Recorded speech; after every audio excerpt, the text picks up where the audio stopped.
a legacy forged in steel. Introducing Tata. Tata.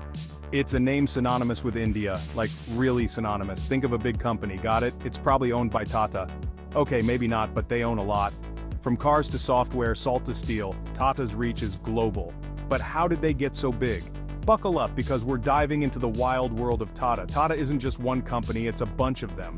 Over 100 to be exact. They're like the Avengers of corporations, but instead of fighting bad guys, they make cars and stuff. And their impact? Huge. Tata's responsible for like a gazillion jobs worldwide, not an actual statistic. But seriously, they're a big deal. So, why should you care about Tata? Well, for starters, they're a fascinating example of how to build a successful business. They've seen it all. Wars, economic booms, you name it. And through it all, they've come out on top. Plus, their story is full of twists, turns, and more drama than an episode of Succession. Trust me, you're gonna want to hear this. Humble beginnings from textiles to trust.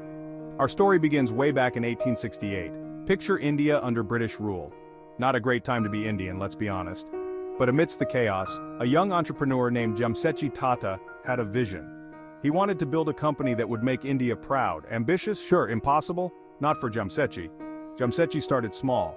He bought a bankrupt oil mill and turned it into a profitable textile business. His secret? Treating his workers right. He offered them stuff like healthcare and pensions, which was practically unheard of back then. This radical idea of like not being a terrible boss earned him the trust and loyalty of his employees. And that, my friends, is the foundation of any successful empire. But Jamsetji wasn't content with just textiles. He had bigger fish to fry. He wanted to build India's first steel mill, a hydroelectric plant, and a world-class research university.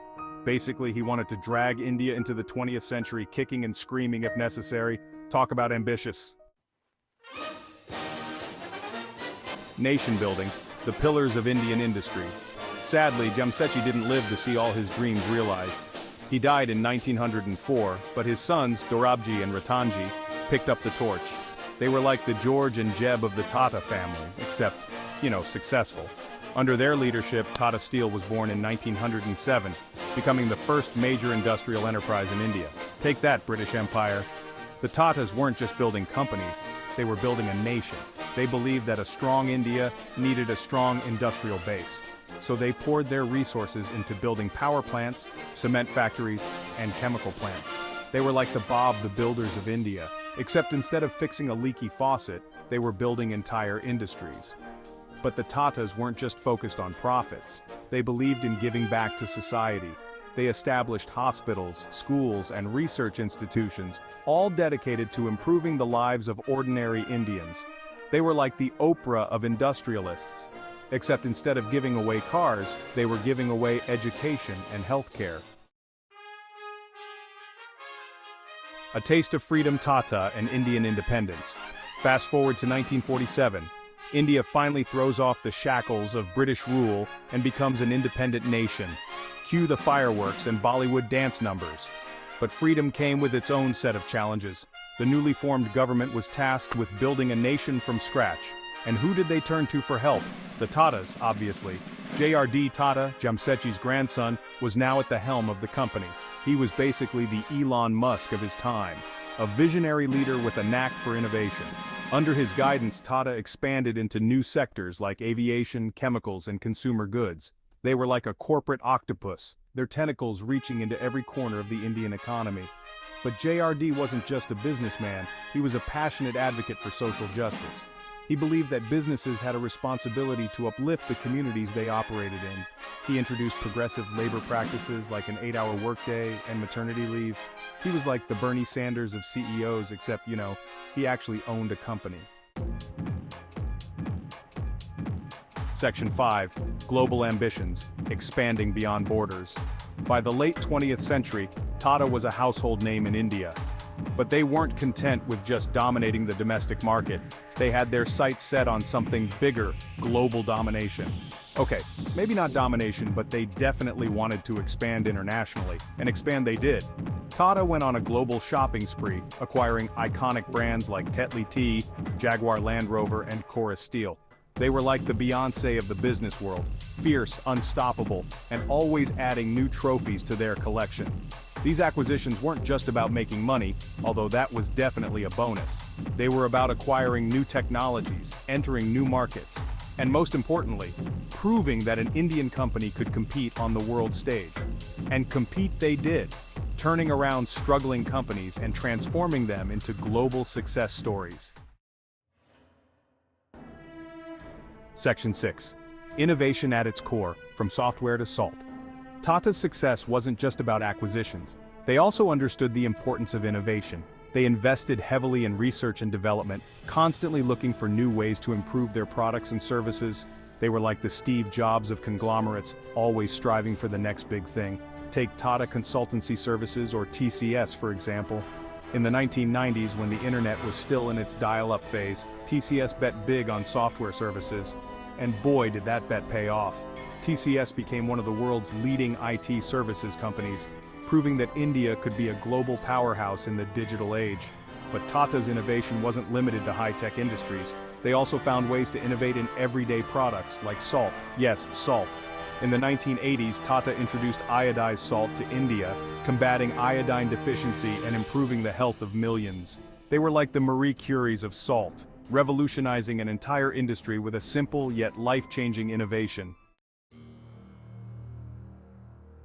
Section 7. Sustainability and social impact. The Tata Way. Now, you might be thinking all this talk about profits and acquisitions, it's making me feel a little icky. And you'd be right, but that's where Tata's different. They've always believed that businesses have a responsibility to do good in the world. They call it the Tata Way, a commitment to ethical conduct, social responsibility, and environmental sustainability. Tata has been a pioneer in corporate social responsibility long before it became trendy. They've invested millions in education, healthcare, poverty alleviation, and disaster relief efforts. They're like the Bill and Melinda Gates of corporate philanthropy, except, they actually made their own money. And they're not just writing checks. Tata employees are encouraged to volunteer their time and skills to support their communities. They've built schools, hospitals, and even entire villages, demonstrating that businesses can be a force for good in the world. Section 8. Facing the future. Challenges and opportunities. Despite its success, Tata faces its fair share of challenges. The global economy is more competitive than ever, and emerging markets are catching up fast. Plus, there's the whole climate change thing, which is, a bit of a downer. But Tata isn't backing down. They're investing heavily in renewable energy, sustainable manufacturing, and circular economy models. They're basically trying to save the planet while also making a profit, which is pretty impressive when you think about it. They're also focusing on innovation in key areas like electric vehicles, artificial intelligence, and biotechnology. They're like that friend who's always 2 steps ahead, already planning their next big move while you're still trying to figure out what to have for breakfast. Section 9. A legacy of trust, the enduring power of Tata. So what's the secret to Tata's success? How have they managed to thrive for over 150 years, weathering countless storms and emerging stronger each time? The answer, my friends, is trust. From the very beginning, Tata has built its reputation on trust. Trust with its employees, its customers, its communities, and its country. They've earned that trust through decades of ethical conduct, social responsibility, and unwavering commitment to excellence. And that trust, my friends, is priceless.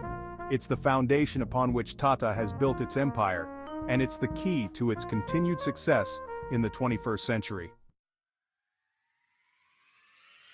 Section 10. Looking ahead. Tata in the 21st century. As we look to the future, one thing is certain: Tata will continue to play a pivotal role in shaping India and the world. They're already leading the charge in areas like renewable energy, sustainable development, and technological innovation. Will they face challenges? Absolutely. But if history has taught us anything, it's that Tata has a knack for turning challenges into opportunities. They're like the Meryl Streep of corporations, always adapting, always evolving, and always delivering a stellar performance. So the next time you see the Tata logo, remember this: it's more than just a brand. It's a symbol of innovation, integrity, and unwavering commitment to a better tomorrow. And that's something worth believing in.